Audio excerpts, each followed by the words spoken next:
Please എന്ന പരിപാടിയിലേക്ക് പ്രേക്ഷകർക്ക് എല്ലാവർക്കും സ്വാഗതം. എൻ്റെ പേര് ഡോക്ടർ സന്തോഷ് ബാലകൃഷ്ണൻ എന്നാണ്.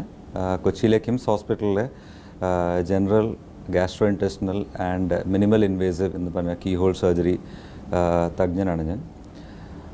ഇന്ന് നമ്മൾ ഡിസ്കസ് ചെയ്യാൻ പോകുന്ന വിഷയം താക്കോൽ ദ്വാര ശസ്ത്രക്രിയ എന്ന് പറഞ്ഞു വരുന്ന കീ ഹോൾ സർജറി അല്ലെങ്കിൽ ലാപ്രോസ്കോപ്പിക് സർജറിയെക്കുറിച്ചായിരിക്കും.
താക്കോൽ ദ്വാര ശസ്ത്രക്രിയ ഇപ്പോൾ അറ്റ്ലീസ്റ്റ് ഒരു ലാസ്റ്റ് കൊല്ലമായിട്ട് പോപ്പുലറായി വരുന്നുണ്ട്. ആൾക്കാർക്ക് അതിനെ പറ്റിയിട്ടുള്ള വിവരങ്ങളും അതിനെപ്പറ്റിയുള്ള അറിവും കൂടി വരുന്നുണ്ട്, അതിനെപ്പറ്റി ഡിമാൻഡും കൂടി വരുന്നുണ്ട്. എന്നാൽ അതിനെ പറ്റിയിട്ടുള്ള ബേസിക് കൺസെപ്റ്റ്സും അതിനോട് നമുക്ക് എന്ത് ഗുണങ്ങളുണ്ട്, അത് ഏത് സാഹചര്യങ്ങളിൽ നമുക്കത് യൂസ് ചെയ്യാൻ പറ്റും എന്ന കാര്യങ്ങൾ നമുക്ക് വേണമെങ്കിൽ ഇന്ന് ഡിസ്കസ് ചെയ്യാം. പഠിക്കുന്ന കാലത്ത് ആദ്യം എൻ്റെ ട്രെയിനിങ്ങിൽ ഞങ്ങളെല്ലാവരും പഠിപ്പിച്ചിരുന്നത് ഓപ്പൺ ശസ്ത്രക്രിയ വിധം ഓപ്പറേഷൻ ചെയ്യാനും ട്രീറ്റ്മെൻറ്റ് നടത്താനായിരുന്നു ആദ്യം പഠിപ്പിച്ചിരുന്നത്. 1990s മുംബൈയിൽ പഠിക്കുന്ന സമയത്ത് ഈ കീ ഹോൾ സർജറി പോപ്പുലറായി കൊണ്ട് വന്നിരുന്നത്. അന്ന് കാലത്ത് എനിക്കും അതിനെപ്പറ്റി കംപ്ലീറ്റ്ലി അതിനെപ്പറ്റി ഒരു ബോധ്യമായിട്ടുണ്ടായിരുന്നില്ല. അപ്പോൾ ഞങ്ങളുടെ ഹോസ്പിറ്റലിൽ ഒരു 3 പേഷ്യൻസ് ഈ പിത്തസഞ്ചിയിൽ കല്ലുകളായിട്ട് അഡ്മിറ്റ് ആയിട്ടുണ്ടായിരുന്നു. അതിൽ 2 പേഷ്യൻസിന് കൺവെൻഷണൽ ഓപ്പൺ സർജറി വിധവും ഒരു പേഷ്യൻറ്റിനെ കീ ഹോൾ ശസ്ത്രക്രിയ വിധവും ഓപ്പറേറ്റ് ചെയ്തിട്ടുണ്ടായിരുന്നു. അടുത്ത ദിവസം രാവിലെ റൗണ്ട്സിന് പോയപ്പോൾ 3 പേഷ്യൻറ്റോട് എണീച്ചിരിക്കാൻ പറഞ്ഞപ്പോൾ ഓപ്പൺ സർജറി ചെയ്ത 2 പേഷ്യൻസ് വളരെ ബുദ്ധിമുട്ടായിട്ടും വേദനയോടാണ് ബെഡിൽ എഴുന്നേച്ചിരുന്നത്. എന്നാൽ കീ ഹോൾ ശസ്ത്രക്രിയ ചെയ്ത പേഷ്യൻ്റ് ഓൾറെഡി ബെഡിൽ എഴുന്നേച്ചിരുന്നിട്ട് ഭക്ഷണമൊക്കെ കഴിക്കുമായിരുന്നു.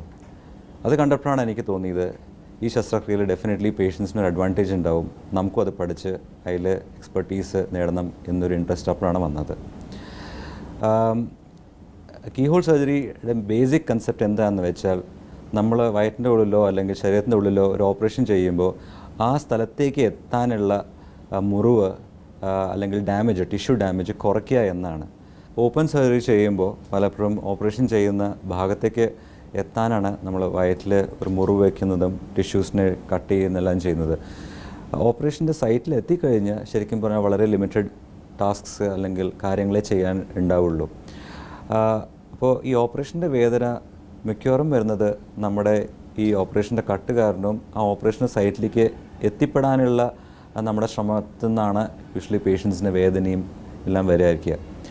അതുകൊണ്ട് കീ ഹോൾ സർജറി അങ്ങനെയാണത് ഡിവൈസ് ചെയ്തത്.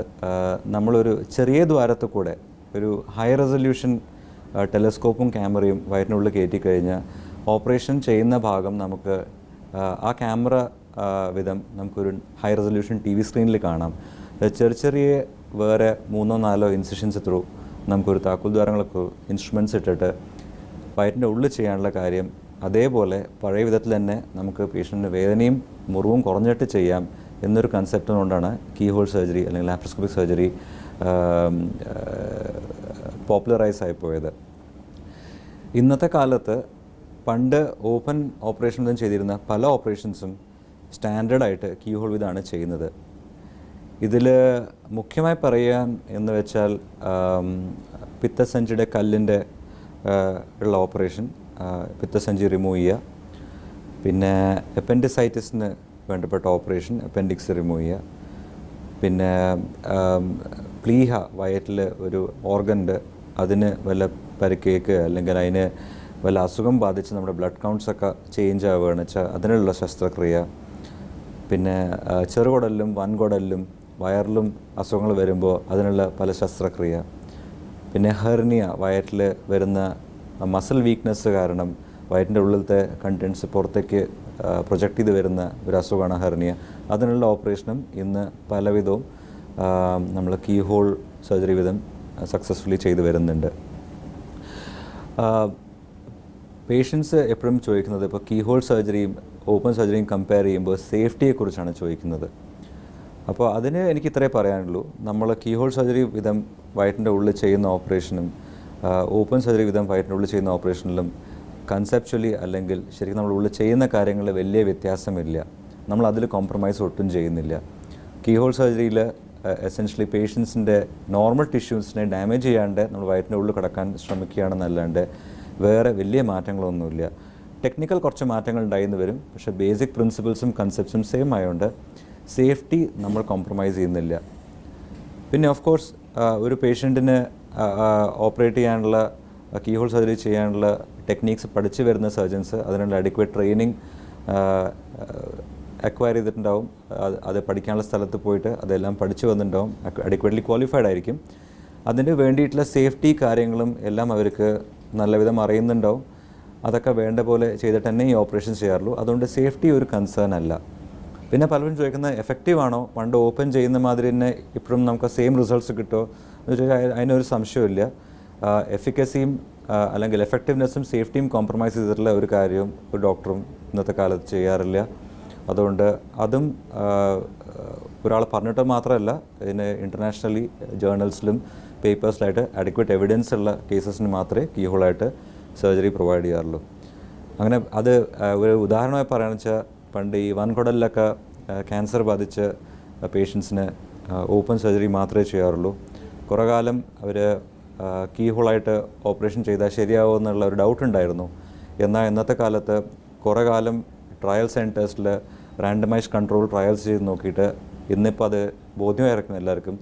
അത് കീ ഹോളായി ചെയ്താലും ഓപ്പണായി ചെയ്താലും റിസൾട്ട്സ് കീ ഹോളിന് ആക്ച്വലി ബെറ്ററാണ്, പേഷ്യൻസ് റിക്കവറി ഫാസ്റ്ററാണ്.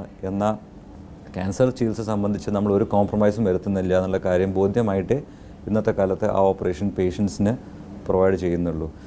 അപ്പോൾ പേഷ്യൻസിൻ്റെ സേഫ്റ്റിയെ കോംപ്രമൈസ് ചെയ്തിട്ടുള്ള കാര്യങ്ങൾ ആരും ഓഫറിങ് ചെയ്യില്ല. കീ ഹോൾ സർജറി സംബന്ധിച്ച് അതൊരു പേടി, അങ്ങനെ നമുക്കൊരു പേടി വേണ്ട.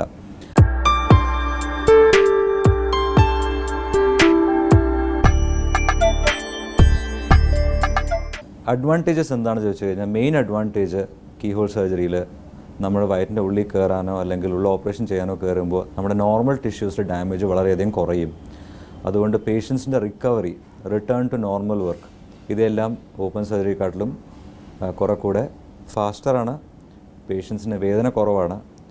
പിന്നെ ഇൻഫെക്ഷൻ പോലുള്ള കോംപ്ലിക്കേഷൻസ് ഡെഫിനറ്റ്ലി കുറവാണ്. ബിക്കോസ് നമ്മൾ ടിഷ്യൂസ് അധികം ഓപ്പൺ ചെയ്യാത്തതുകൊണ്ട് പുറമേ നിന്നുള്ള ഇൻഫെക്ഷൻ വയറ്റിനകത്തേക്ക് കടക്കാനുള്ള ചാൻസും കുറവാണ്. പിന്നെ ഇന്നത്തെ കാലത്ത് ഹൈ ഡെഫിനിഷൻ ക്യാമറാസും ടെലസ്കോപ്സും ഒക്കെയാണ് നമ്മൾ യൂസ് ചെയ്യുന്നത്. അതുകൊണ്ട് വിഷൻ വളരെ ക്ലിയറാണ്, ആക്സസ് വളരെ നല്ലതാണ്. അതുകൊണ്ട് ഈ സറൗണ്ടിങ് ടിഷ്യൂസിന് ഡാമേജോ ബ്ലീഡിങ്ങോ ഒക്കെ വളരെയധികം കുറവാണ്. പലപ്പോഴും പേഷ്യൻസ് ചോദിക്കുന്ന എല്ലാ പേഷ്യൻസിനെയും കീ ഹോളായി ചെയ്യാൻ പറ്റുമോ, നമുക്കൊരു 100% ഗ്യാരണ്ടി തരാൻ പറ്റുമോ എന്ന് ചോദിച്ചാൽ അത് അങ്ങനെ ഒരു സാധനം നമുക്ക് ചെയ്യാൻ പറ്റില്ല. ബിക്കോസ് പലപ്പോഴും വയറ്റിൻ്റെ ഉള്ളിൽ എന്താണ് അവസ്ഥ നമുക്ക് കീ ഹോൾ ക്യാമറ ഉള്ളിട്ട് നോക്കുമ്പോൾ തന്നെ നമുക്കറിയുള്ളൂ. ഇന്നും ഒരു പ്രൊപ്പോർഷൻ ഓഫ് പേഷ്യൻസിനെ കീ ഹോൾ സർജറി ചെയ്യുന്ന സമയത്ത് നമുക്ക് ഇത് കീ ഹോൾ സർജറിയുടെ ചെറിയ ഇൻസ്ട്രുമെൻറ്റ്സ് വിധം അല്ലെങ്കിൽ ആ വിഷൻ കിട്ടുന്ന നമുക്ക് ചെയ്യാൻ പറ്റില്ല. അല്ലെങ്കിൽ കുറച്ചും കൂടെ നമുക്ക് മാനിപ്പുലേഷൻ വേണമെന്ന് തോന്നിക്കഴിഞ്ഞാൽ ഞങ്ങൾ ഓപ്പൺ സർജറിയിലേക്ക് കൺവേർട്ട് ചെയ്യാറുണ്ട്. ഇതിൻ്റെ പ്രൊപ്പോർഷൻ വളരെ കുറവാണ്. ഇപ്പോൾ ഒരു പിത്തസഞ്ചിയുടെ റിമൂവൽ ഓപ്പറേഷൻ എന്ന് പറഞ്ഞാൽ അതിൽ നിന്നൊക്കെ 95% പേഷ്യൻസിനെ കീ ഹോളായി ചെയ്യാൻ പറ്റാറുണ്ട്. ഒരു 3 to 5% പേഷ്യൻസിനെ ഞങ്ങൾക്ക് ഓപ്പണായിട്ട് കൺവേർട്ട് ചെയ്യേണ്ടി വരാറുള്ളൂ. ഇതിന് കോമൺ റീസൺസ് എന്ന് പറഞ്ഞാൽ ജന്മനാലെ ചില അനാറ്റമിക്കൽ വേരിയേഷൻസ്, എന്നാൽ ഉള്ളിലത്തെ സ്ട്രക്ചറിൽ വേരിയേഷൻസ് ചിലർക്ക് ഉണ്ടാവാം. നമുക്ക് എല്ലാവർക്കും ചെറുതായിട്ട് വ്യത്യസ്തമാവാനുള്ള അധികാരമുണ്ട്, നേച്ചർ അത് ചെയ്യും. അപ്പോൾ അങ്ങനെ വല്ല ചേഞ്ചസ് കണ്ടാൽ നമുക്ക് ചിലപ്പോൾ അതിനെ ക്ലാരിഫൈ ചെയ്യാൻ ഓപ്പൺ ചെയ്യേണ്ടി വരും. ചിലർക്ക് ഇൻഫെക്ഷൻ കാരണം ഭയങ്കര തഴമ്പ് പിടിച്ചുള്ളിരിക്കുകയായിരിക്കും. അങ്ങനത്തെ സിറ്റുവേഷൻ ചിലപ്പോൾ ഈ കീ ഹോളിൽ ചെറിയ ഇൻസ്ട്രുമെൻറ്റ്സ് കൊണ്ട് അതിനെയൊക്കെ ഓപ്പൺ ചെയ്യാനോ അല്ലെങ്കിൽ അവിടുത്തെ സ്ട്രക്ചേഴ്സ് ക്ലിയർ ഐഡൻറ്റിഫൈ ചെയ്യാൻ ബുദ്ധിമുട്ടുണ്ടാവും. അപ്പോൾ അങ്ങനെ സിറ്റുവേഷനിൽ സേഫ്റ്റി കോംപ്രമൈസ് ചെയ്യാണ്ട് അപ്പോൾ നമ്മൾ അതിനെ ടെക്നിക്ക് മാറ്റിയിട്ട് ചിലപ്പോൾ ഓപ്പൺ ചെയ്യേണ്ടി വന്നു എന്ന് വരും. എംഫസിസ് നമ്മുടെ പേഷ്യൻസിന് സേഫ് സർജറിയും അതിൻ്റെ റിസൾട്ട്സും പ്രൊവൈഡ് ചെയ്യാനാണ്. കീ ഹോൾ സർജറി ചെയ്യാൻ മാക്സിമം നമ്മൾ ട്രൈ ചെയ്യും. പക്ഷേ അതെല്ലാം നമ്മുടെ എയിം പേഷ്യൻസിന് സേഫായിട്ടൊരു ഓപ്പറേഷൻ പ്രൊവൈഡ് ചെയ്യണം നമ്മൾ എയിം. അപ്പോൾ അത് കോംപ്രമൈസ് ചെയ്യാണ്ട് വേണ്ട മാതിരി നമ്മൾ ഓപ്പറേറ്റ് ചെയ്യാറുണ്ട്. പിന്നെ എല്ലാ കേസും കീ ഹോൾ ചെയ്യാൻ പറ്റുമോ, നമുക്ക് ഓപ്പൺ സർജറിയുടെ യുഗം കഴിഞ്ഞോ എന്നൊക്കെ പലരും ചോദിക്കാറുണ്ട്. അത് കംപ്ലീറ്റ്ലി ശരിയല്ല. ഓപ്പൺ സർജറിക്ക് അതിനായിട്ടുള്ള സ്ഥാനമുണ്ട്. ഇപ്പോൾ പ്രീവിയസ്ലി ഒരു ഓപ്പറേഷൻ കഴിഞ്ഞ പേഷ്യൻ്റാണ്, അല്ലെങ്കിൽ ചില കോംപ്ലിക്കേറ്റഡ് കേസസ് ആയിട്ടുള്ളൊക്കെ സിറ്റുവേഷൻസിൽ നമുക്ക് ഇന്നും ഓപ്പൺ സർജറിയിൽ നല്ലൊരു ഫേം ബാക്ക്ഗ്രൗണ്ട് ഉണ്ടാവേണ്ട ആവശ്യമാണ്. അതിനൊരു